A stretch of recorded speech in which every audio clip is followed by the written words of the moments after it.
Yeah, I mean, so at Roku, we're always looking to maximize the value of every impression, whether we're advertisers are buying it directly from us, or they're buying it on the Roku platform, through other of our publishers in our ecosystem or other platforms out there where you can purchase connected TV.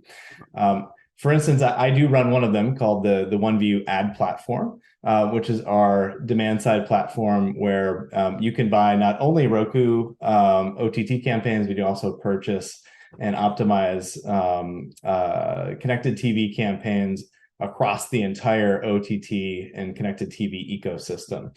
Another one of the teams I also run is the ad traffic quality team, which is focused 100% on making sure that ad fraud is completely wiped out of our ecosystem.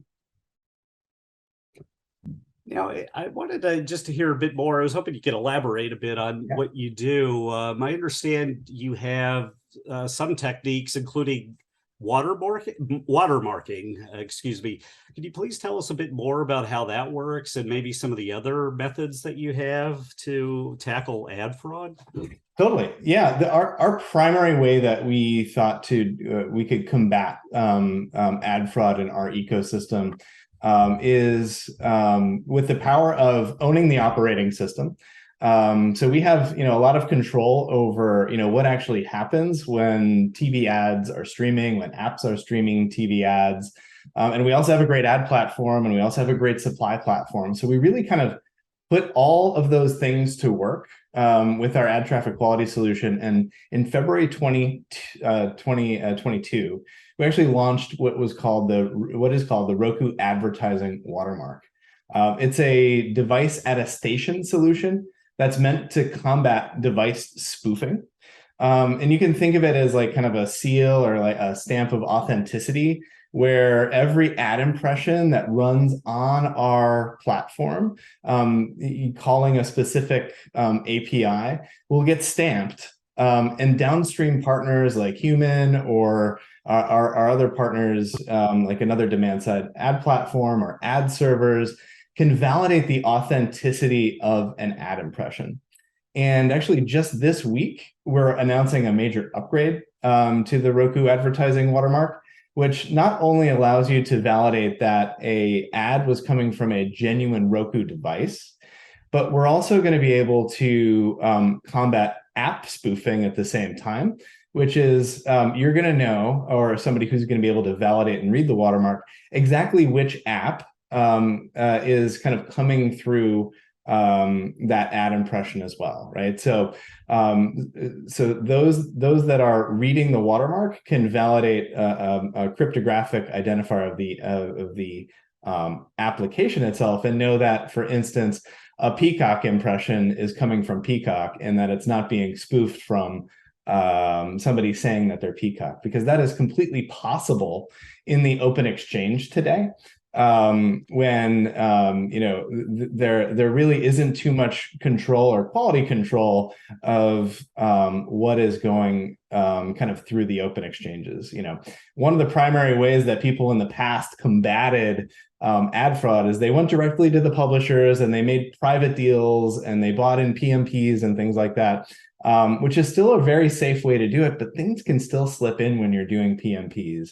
The Roku Advertising Watermark is a 100% kind of foolproof solution to know that you're getting genuine traffic from a genuine app.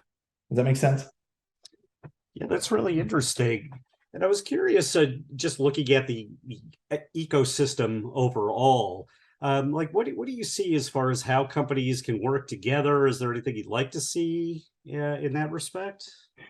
Yeah, so really what we did with the Roku Advertising Watermark is we tried to make an ecosystem play.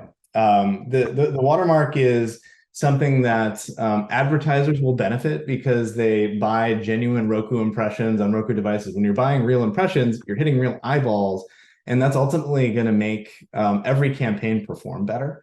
And for publishers, right, what it does is it prevents spoofing of real publishers, right? So If somebody is pretending that they're AMC on the open exchange and selling for $5, then actual AMC, who's selling for much more than that because they're a premium place to watch CTV, they're not getting their fair share because somebody's pretending to be them. So on the ecosystem, a technology like the watermark is great, but right now only the Roku platform is doing that at the moment. We would love to see other publishers as well as other device manufacturers, in the OTT ecosystem, try to do similar things so that we can all better secure the supply chain. And make the transition from linear TV into the streaming world super easy and as effective as possible for all the advertisers out there. And along the same lines, Adam, just looking ahead, is there anything that you think needs to happen or you'd like to see happen in the next 6 to 12 months, let's say? Is there anything that keeps you up at night or anything you're worried about in the realm of CTV ad fraud? Just kind of curious what you think about the future. Yeah. So, I mean, the really important thing, and I kind of hinted at it in the last answer, is that the ecosystem really needs to come together to clean itself up. One thing publishers can do today is to make sure that if you've got a Roku app out there, that you're serving, you're using our APIs and firing your beacons client side through the advertising framework and the APIs that we have available for you to create that watermark on every request, so that downstream systems like the Humans of the world and other demand platforms and supply platforms can read that and make sure that your ad impressions are genuine.